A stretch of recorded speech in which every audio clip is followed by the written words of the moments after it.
Hi, hello, and welcome to my first official video on my new channel. If you recognize me, it might be for a few different areas. You might follow me on Instagram or TikTok, which is where I have book-centered content. My username is the same on both of those social medias as it is here, which is Gina Reads. Or you have seen me on YouTube before and you're like, hey, didn't you already have a channel? Correct, I did.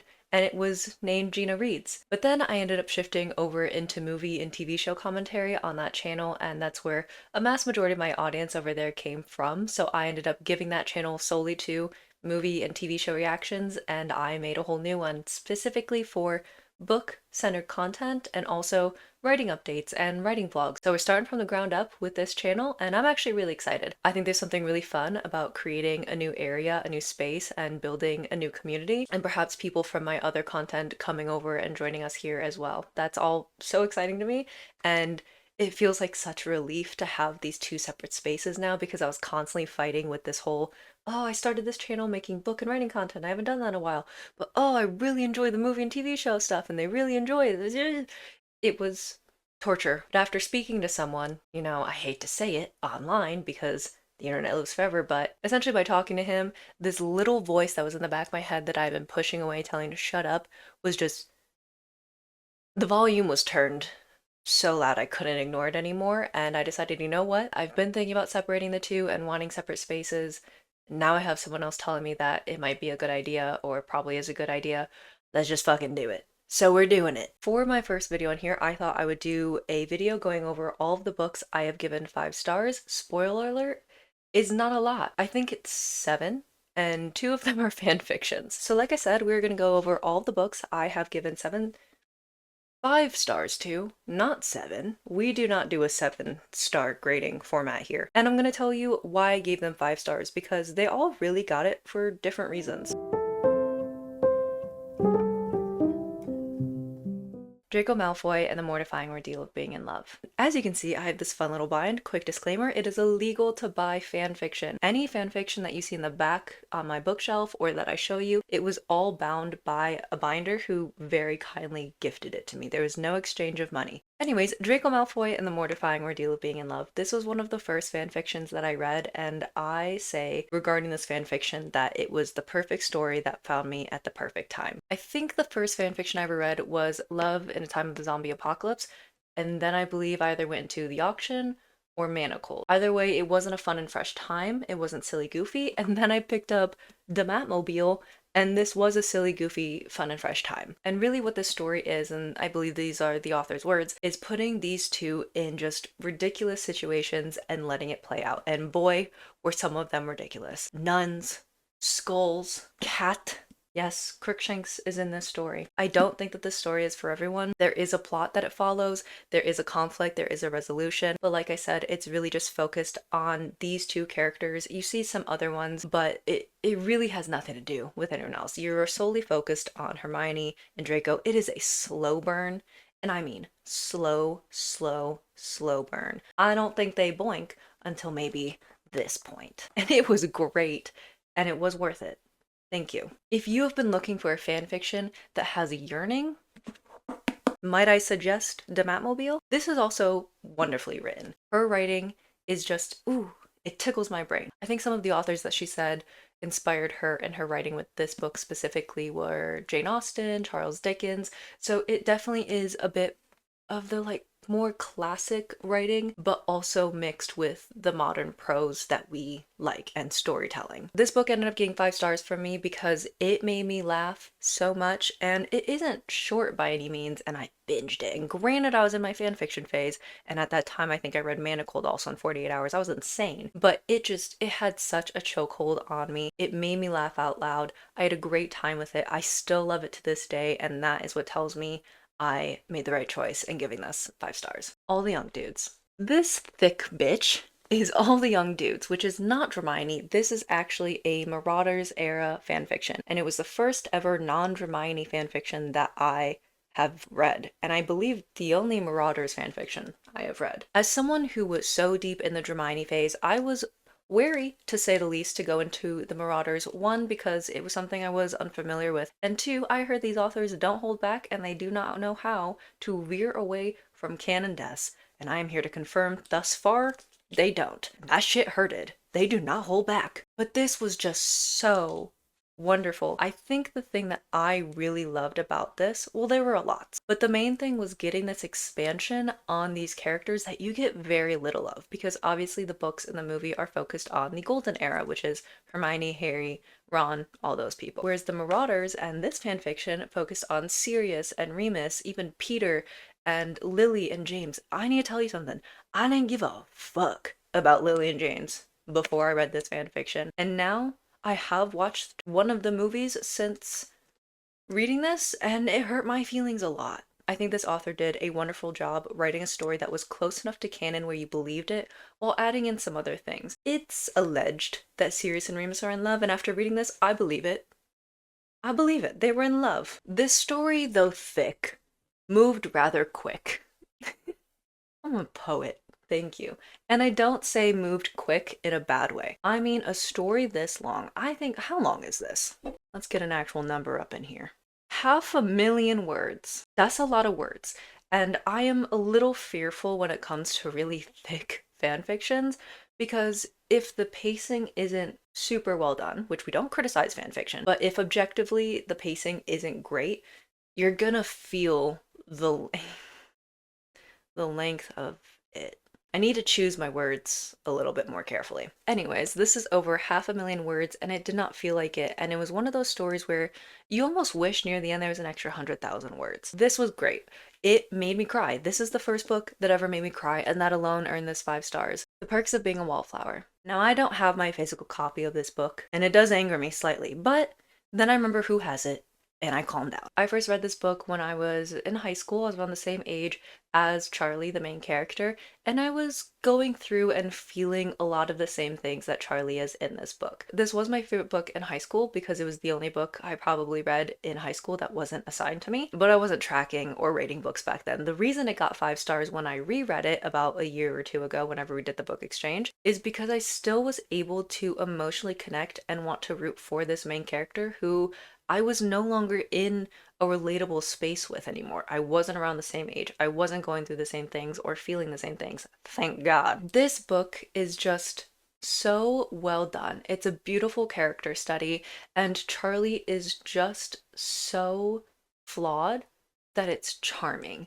And it's very relatable. Even if you're not the same age as him, or even close to his age, or going through any of the similar things, or ever have gone through, you probably know someone who has. And just the things that he deals with and struggles with are unfortunately very real.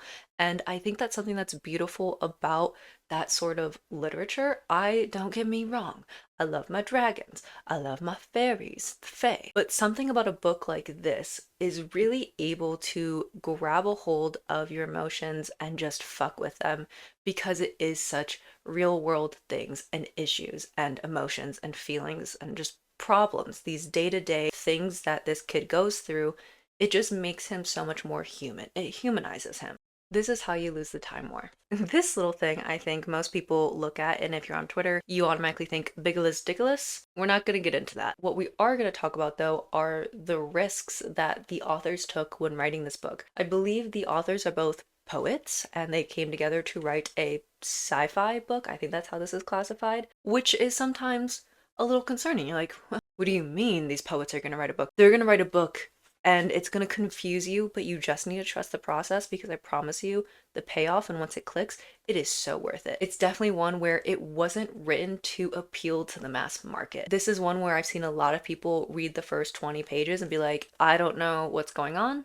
I don't care to figure it out. And I have been in a situation like that with a book before. But I think for me, reading this, and the reason why I stuck through it, 2 reasons. 1, it is one of my best friend's favorite books, so obviously I had to read it. But 2, it was just such an intriguing plot that I wanted to stick it out until I figured out what was happening. This is about 2 agents on opposite sides of the war who go back in time to try to manipulate certain things that happen in the past to aid their side of the war. Woven into that is a beautiful love story between these 2. This is definitely a book that I want to reread. I think it might be long enough now where I will pick this up again in 2025, because I read this probably 2 years ago. Like I said, it's one where you need to trust the process, and this definitely isn't for everybody. I would not suggest this to every single person I meet. I would need to know, 1, their patience, two, what they like and how they like authors to tell a story, because this, much like another book, well, the next book that I'm going to talk about, are ones where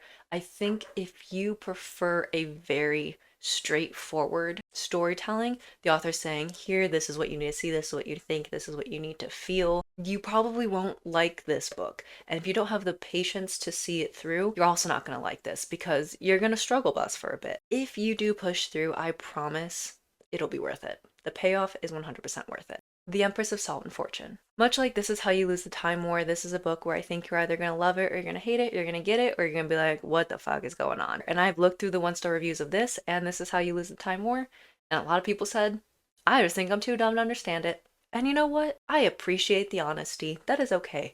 I also have a book that I was too dumb for, which is The Fifth Season.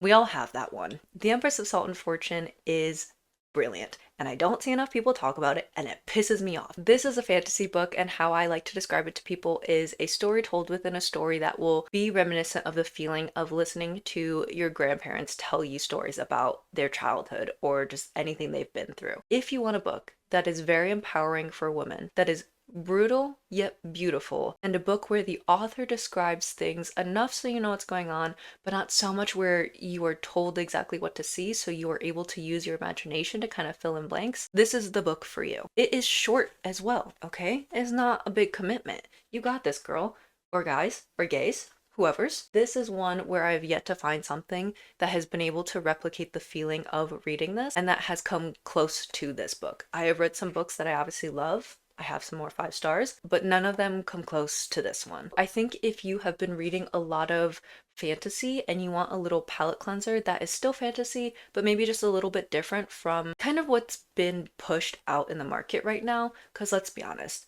a lot of books follow a standard cookie cut situation. Words are hard right now. I'm writing a fantasy book, and I know that I'm following very standard mass market appealing things. This one doesn't do that. I think if you read The Lies of a Jungo and you liked that, you will also like this. This story, in just over a little 100 pages, wrote a complete fantasy story. And that sounds ridiculous for me to say, because obviously it's a complete story, but no, not every book that has a front cover and a back cover is a complete story. This is, though. Go buy it. 5 stars because it was a perfect book. Not because my emotions got played or anything like that, or because it made me giggle, or because I found it at the time. I think at any point in my life, if I picked this up, I would go, yup, that is a perfect book. Tress of the Emerald Sea. If you follow me on TikTok or Instagram, this book and the next book I've talked about a lot. I've talked about all of these books a lot actually, but there's a reason for it. Tress of the Emerald Sea is much like DMATMOOBIL, where it found me at the perfect time, and it really got 5 stars because it made me giggle and because of how much of a good time I had with it. The story itself is not perfect. I can admit this. It is a cozy fantasy, and I am not usually one for cozy. If there is not murder happening on the page, I need emotional devastation. Cozy and I usually do not go well together, but this one, like I said, it found me at the perfect time. I really needed a fun little comedic escape, and this gave it to me. This was also my first introduction into his work, so I think that might have played a nice contributing factor into why I liked it so much, because now having read Mistborn, and I'm also currently reading The Way of Kings, which yes, I will have a reading vlog of my live reactions to that up here on this channel for you all. But now having read that, I can see the weak points of this story. And it's a little unfortunate because this is some of his newer work. This isn't old like Mistborn. Mistborn has its faults as well. Don't get me wrong. But the Sanderlanche in all of the Mistborn books was far better done than the one in this one. The only reason I didn't see this one coming was because I was just distracted by the good time and the giggling. I'm not kidding. I would lay in bed whenever I had a chance to read this book, and I'd sit there and just giggle to myself. When I met him in Chicago at C2E2, I got an autograph signing, so I got to go and talk to him. I told him that this was my favorite book. And to be fair, it's still my favorite book. If someone reads this book and tells me that they don't like it, I do take it personally. Whereas the rest of these books, I'm like, okay, I can see where we have differing opinions. But if you tell me you hated this book, it's like you're stabbing me in the eyeball. Not even the heart, it's the eye, because you're letting me survive with that wound after and that lingering pain, and I don't appreciate it. I just love this. Okay, I actually think that this is a perfect introduction into his world. You still get the unique magic system, you get the wide cast of characters, and you get a taste of a Sanderlanche. I think this is just a lot less intimidating than his other works. When you think high fantasy, you think really dense. His writing is not dense. I'm reading The Way of Kings, and it's a lot of information, but it's not dense by any means. It's very accessible and easy to digest, but I think Tress of the Emerald Sea is even more so. And I think it's a really soft introduction into his work, his writing style, how he tells a story, and of course the Sanderlanche. So like I said, this got 5 stars because of how I felt while I was reading it, which is I always wanted to be reading it, and when it was over, I was depressed. The story itself got 4 stars. It had its issues, but I still love it. Thank you. This is my favorite book. And if you go read this and you hate it, don't tell me, because you'll be put on a list that you do not want to be put on. A Dowry of Blood. And for our final book for today, we have A Dowry of Blood. Vampires, baby. I have yet to find a vampire book, or just any book, that has the same amount of crack as this one does. Vicious by V.E. Schwab came close in the crack factor, but it still just wasn't A Dowry of Blood. I even read An Education Malice, which isn't necessarily a follow-up to this book, but it does exist in the same universe. They have one of the characters from this book make an appearance in that one. That one was a letdown, unfortunately for me. We couldn't replicate this. You know, this was just it was so good. This was my first and only 5-star of 2024, and I read this in January. It also saved me from a horrendous reading slump. Once I fully gave the book my attention, I binge read this in one day, and then I immediately made a glowing review for it on TikTok. I talk about this one probably the most out of all of the books that I have given 5 stars to, and there's a reason for it. I think this book is one of the few I've read where there's not a single word wasted in it. And also you have your main character, obviously, which is one of Dracula's wives. It's told in the form of letters that she's writing to him. So you have her, you have Dracula, and there's 2 other characters that come in. So you have these 4 consistent characters. And sometimes in books, when an author has that many characters that they are writing in consistently, not all of them feel fully developed. And your emotional investment doesn't usually span across all of those characters. That's not true for this one. I cared about every single character's outcomes, whether I want it to be good or bad. Dracula's, I wanted it to be bad. That man was gaslighting me